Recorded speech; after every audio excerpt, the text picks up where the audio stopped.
শাড়িতে র্যাম্প মাতালেন সারা, অথচ একটি বারও আসলেন না বাবা যিশু সেনগুপ্ত। লাল শাড়িতে একদম অন্য রূপী উমা। এদিকে মেয়েকে দেখে কেঁদেই ফেললেন নীলাঞ্জনা। বাবা মার লড়াইয়ে দুই মেয়ে নীলাঞ্জনার পাশে, তা আকারে ইঙ্গিতে বুঝিয়ে দিয়েছেন সারা আর সারা। শুধু স্ত্রী নয়, দুই মেয়ের সঙ্গেও দূরত্ব বাড়ল যিশুর। একটি বারের জন্য কি মেয়েদের বাবার কথা মনে পড়েছে? 20 বছরের সম্পর্ক, তিলে তিলে সাজিয়ে তোলা সংসার, দাসের ঘরের মতোই যেন ভেঙে যাচ্ছে সবটা। একা বাঁচতে শিখে গেলেন নীলাঞ্জনা। আপনার কি মনে হয়, নীলাঞ্জনার কি করা উচিত? কমেন্ট বক্সে আপনার মতামত লিখে জানান। আমার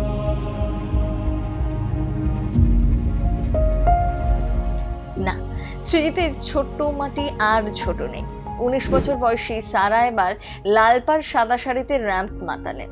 এর আগেও হাঁটতে দেখা গিয়েছে যিশু কন্যাকে, তবে প্রথমবার শাড়িতে নিজেকে মেলে ধরলেন সারা।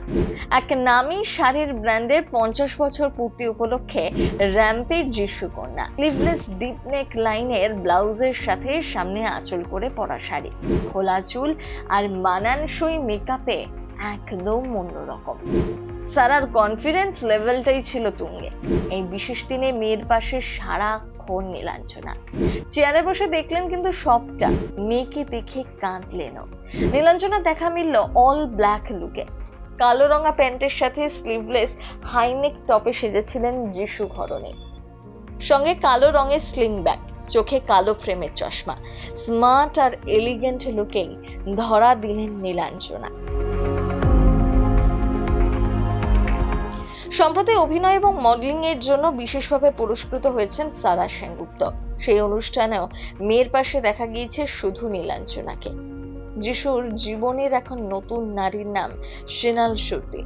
যিশুর সাথে সিনালের আলাপ প্রায় 1 দশকে। টলিপাড়ায় খবর ছড়িয়েছে মুম্বাইতে নাকি বেশ কয়েক মাস একসাথেই থাকছিলেন যিশু আর সিনাল। এই পরকীয়ার জেরে শুধু স্ত্রী নয়, দুই মেয়েও যিশুর সঙ্গ ত্যাগ করেছে, এমনটাই খবর। জীবনে বিশেষ দিনেও মাকে পাশে পেয়ে খুশি সারা, আর কাউকে নয়। ব্যক্তিগত জীবনে মুখে কুলু পেটেছে যিশু আর নীলাঞ্জনা, তবে বিচ্ছেদের চর্চার মাঝেই ইনস্টাগ্রামে যিশুকে আনফলো করে দিয়েছেন তার স্ত্রী। দিন কয়েক আগেই দুই মেয়ে সারা এবং জারা এবং বোন চন্দনার সাথে একটি ছবি দিয়ে নীলাঞ্জনা জানিয়েছিলেন তারাই তার শক্তির উৎস। ভালোবেসে একদিন বিয়ে করেছিলেন যিশু নীলাঞ্জনা, সাজিয়েছেন সুখের সংসার, একে অপরের ওঠা পড়ার সাক্ষী থেকেছেন।